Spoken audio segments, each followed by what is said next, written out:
Halo Abiturainers, bagaimana kabarnya? Mudah-mudahan tetap sehat walafiat, dijaga oleh Allah Subhanahu wa taala, dilimpahkan rezeki dan karunia-Nya.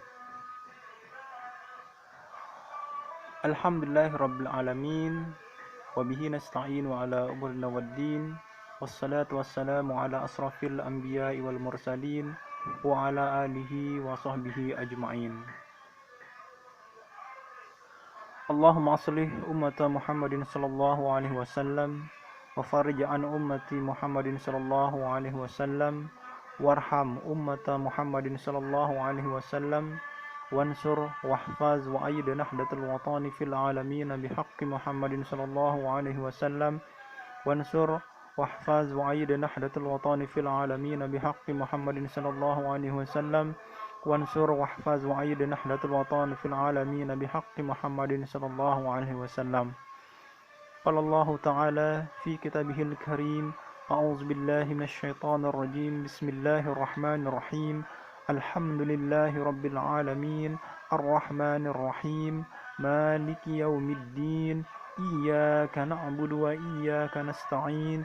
Ihdinas siratal mustaqim, siratal ladzina an'amta 'alaihim ghairil maghdubi 'alaihim waladdallin. Amin. Wa qala Rasulullah sallallahu alaihi wasallam, kullu mudhasatin bid'ah wa kullu bid'atin dhalalah wa kullu dhalalatin finnar. Shadaqallahul azim wa shadaqallahu rasulul karim. Alhamdulillahirabbil alamin. Bagaimana kabar Abiturainers? Segala puji bagi Allah Subhanahu wa taala yang telah melimpahkan rezeki kepada kita semua dan rahmat kepada kita semua.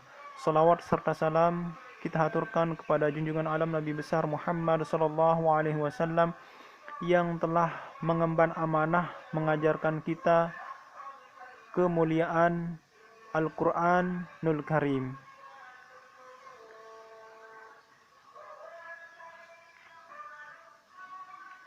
Surah Al-Fatihah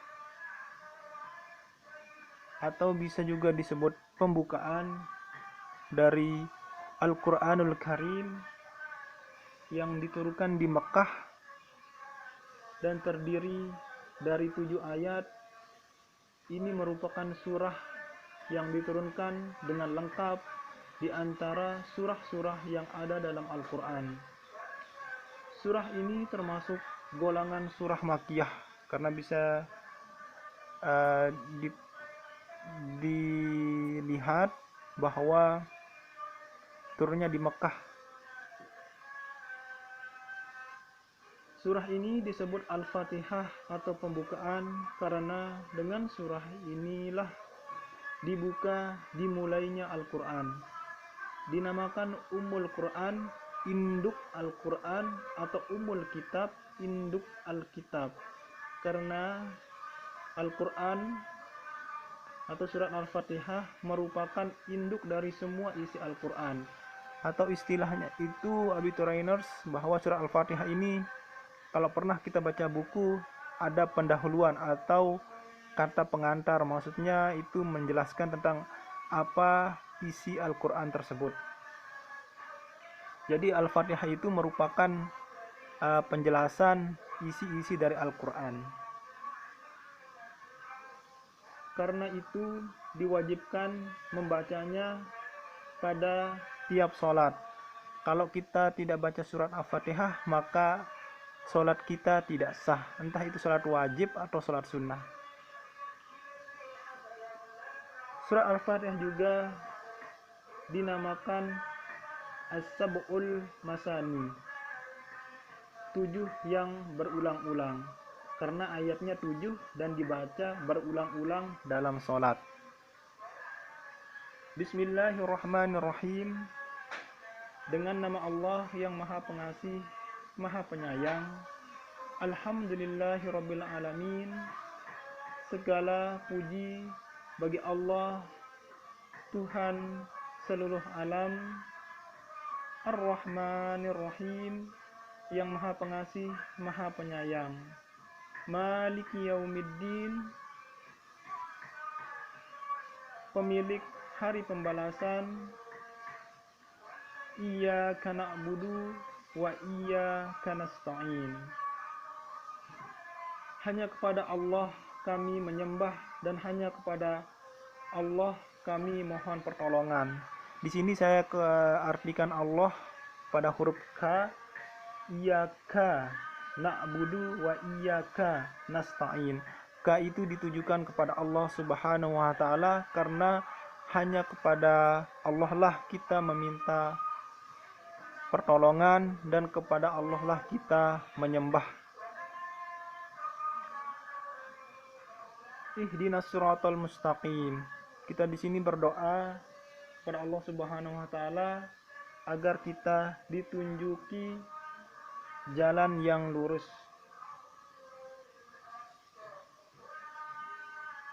Siratal ladzina an'amta 'alaihim ghairil maghdubi 'alaihim waladdallin.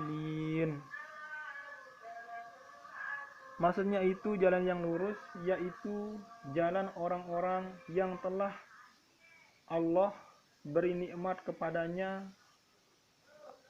dan bukan jalan mereka yang dimurkai dan bukan pula jalan mereka yang sesat. Kita meminta kepada Allah Subhanahu wa taala agar kita ditunjukkan jalan yang lurus, jalan yang dimana kita bisa menggapai ridha Allah Subhanahu wa taala. Dan kita juga mudah-mudahan terhindar dari jalan yang dimurkai oleh Allah Subhanahu wa taala. Bagaimana caranya? Tentunya semua itu kita jalankan dengan takwa kepada Allah Subhanahu wa taala. Takwa itu kalau kita sering mendengar pada khutbah Jumat, maka takwa itu adalah mentaati segala perintah dari Allah Subhanahu wa taala yang dapat kita lihat dari Al-Qur'an dan Al-Hadis, serta menjauhi segala larangannya yang juga kita bisa lihat dari Al-Qur'an dan Al-Hadis. Tentunya semua itu haruslah kita pelajari agar kita dapat mengetahui apa saja larangan atau perintah dari Allah Subhanahu wa taala. Dengan itu barulah kita bisa menggapai atau mengetahui cara untuk menggapai ridha Allah Subhanahu wa taala. Caranya adalah mencari guru yang paham tentang agama, seperti lagu Nahdlatul Wathon yang syairnya mengatakan pandai-pandai mencari guru tempat ngaji, guru yang pandai, cerdas, serta ikhlas hati. Artinya adalah bahwa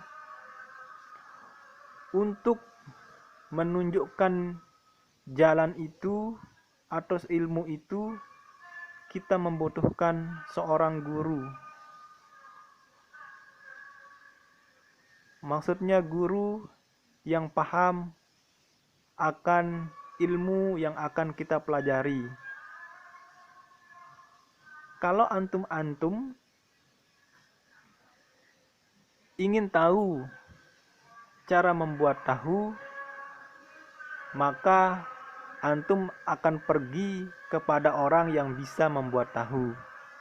Jika antum ingin tahu cara membuat pentolan, maka antum akan pergi ke tukang atau orang yang bisa buat pentolan. Jika antum ingin tahu cara memperbaiki motor, tentu antum akan sekolah di SMK dengan jurusan perbengkelan. Nah, begitu juga dengan Al-Quran dan Hadis. Jika antum ingin mengetahui isinya, maka antum pergi ke para ulama yang paham akan ilmu Islam atau ilmu-ilmu Al-Quran dan Al-Hadis.